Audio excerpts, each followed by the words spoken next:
From the New York Times, Trump's cabinet picks pan in Washington throw many of his voters. Where Donald J. Trump critics sees underqualified nominees, where questionable judgments his voters describe them as mavericks recruited to shake up Washington. Yeah, because there's a reason why there's a two-term president.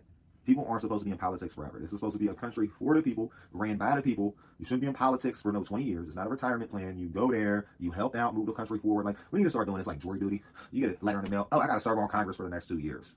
Oh, I got to serve in the Senate for the next 6 years. That's how it should be. You'd be like, remember how you had the popcorn reading classes in elementary school? That got a little itchy. I usually don't have the top button on. I always dress like this. I don't be wearing the top button. But you remember how you had the popcorn? They do the popcorn reading classes? That's how it should be. It's like Popcorn Kennedy for HHS Secretary. To his distractors, President-elect. I'm gonna start this all over again.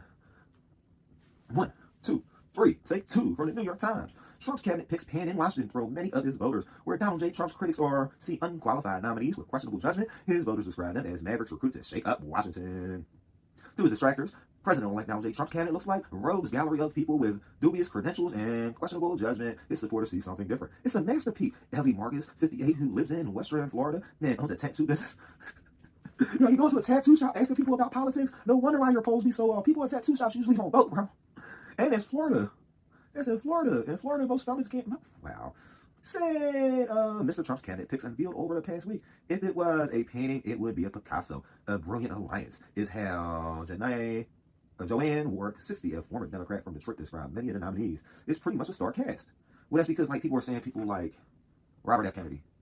There's a lot of people that was going to vote for Robert F. Kennedy over Trump, and when they found out the only way to get Robert F. Kennedy, they were for Trump winning. I wish there was a way that we could impeach Trump and put Robert F. Kennedy in there. It's pretty much a star cast. Oh yeah, we already read that. Now they got this little ad. We is not going to read their ad. Get your ads off here. How you going to charge people for it? The New York Times. And you don't put ads on it and make us read ads. That's crazy. It's crazy. Democrats and even some Republicans worry that the nominees for top positions in the government are inexperienced, conflicted, and potentially reckless. But in interviews with almost 24 Trump voters around the country, supporters were more likely to describe them as mavericks and reformers recruited to the delivery of Mr. Trump's promise to shake up Washington. Everybody keeps talking about RFK. RFK this, RFK that. They either hate him or love him. They hate him so much they made him leave the party that his uncle pretty much reformed the Democrat Party, because before his uncle, the Democrat Party was a party of segregation. And JFK, John F. Kennedy, is what really made the Democrat Party a party for the working people. Before that, it was like the party of the elites. Let's just keep it honest. Lincoln was a Republican. You gotta remember that. John F. Kennedy is the man that made the poor people. And there's white poor people too, like my great-grandmother, my grandmother, and my grandfather. There's white poor people too. But that's what made Democrats the party for the working poor. Like myself, and possibly some of you guys listening. Okay, well, we're not going to sit here and read the New York Times all day. From the NPR, Trump announces oil executive Chris White as his pick for energy secretary. I don't really see the problem here. He runs an oil company, so he knows how energy works. Most of the energy in the United States is generated through natural gas or coal. Did you know that? Did you know most Teslas are diesel powered?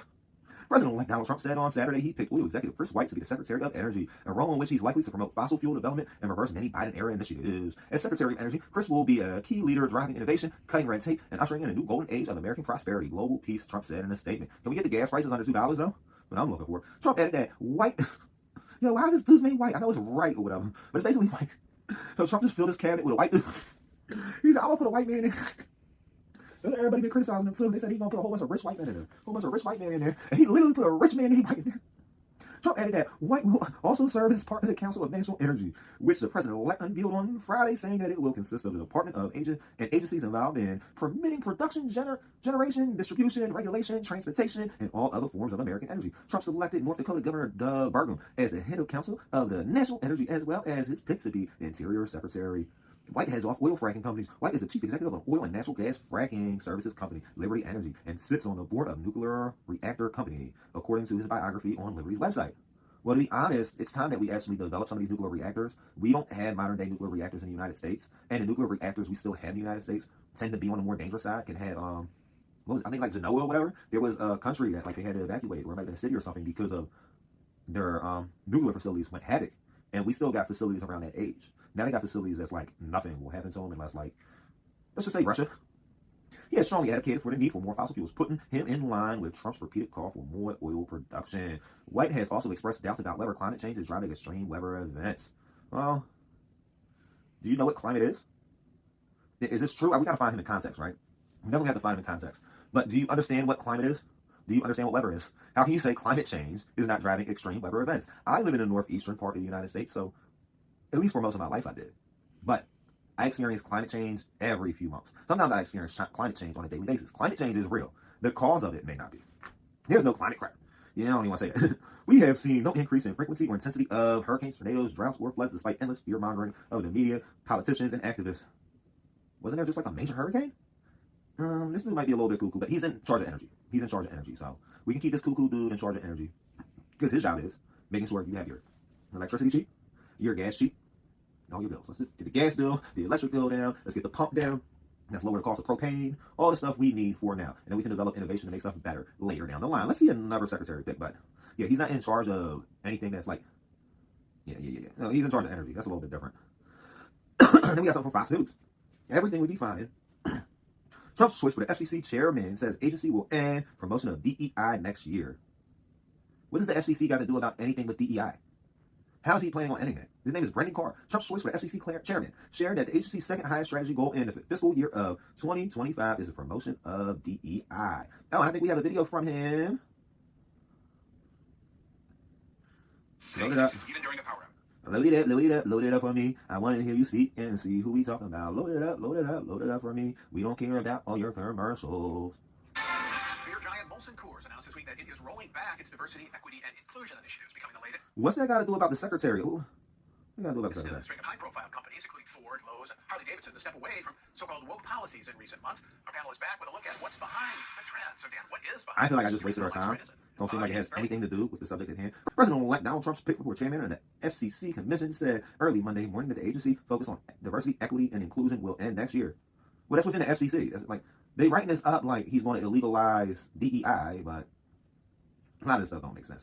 Brendan Carr, who currently serves as a senior Republican member of the FCC, posted a snippet of his agency's budget request for fiscal year 2025 on X, which stated its second highest strategic goal is promoting DEI.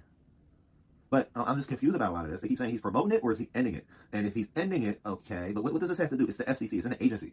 So, I don't know. I have no clue. The FCC most recent budget request said that promoting DEI was the agency's second highest strategic goal starting next year. The FCC and its promotion of DEI, Carr wrote, the only strategic goal listed before promoting DEI was pursuing 100% broadband policy. Is it a Wawa commercial? That don't even matter. Trump tasked FCC member. So this dude already is second in command at the FCC. So everything that's going on is going to be the same because he took somebody that's already in the agency.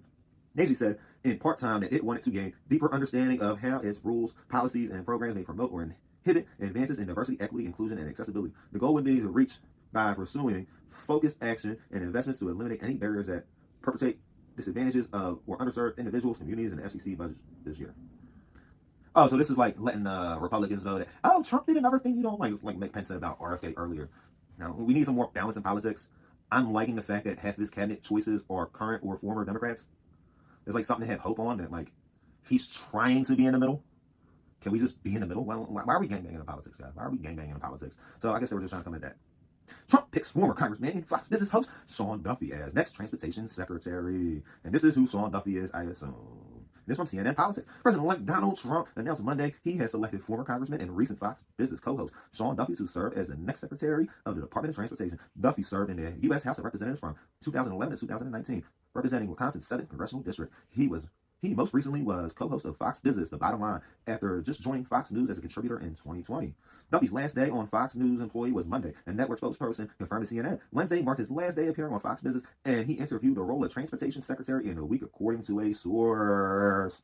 Well, you know, Pete Buttigieg got in there because, you know, he like running trains and being on a train or something. I forget how he said it.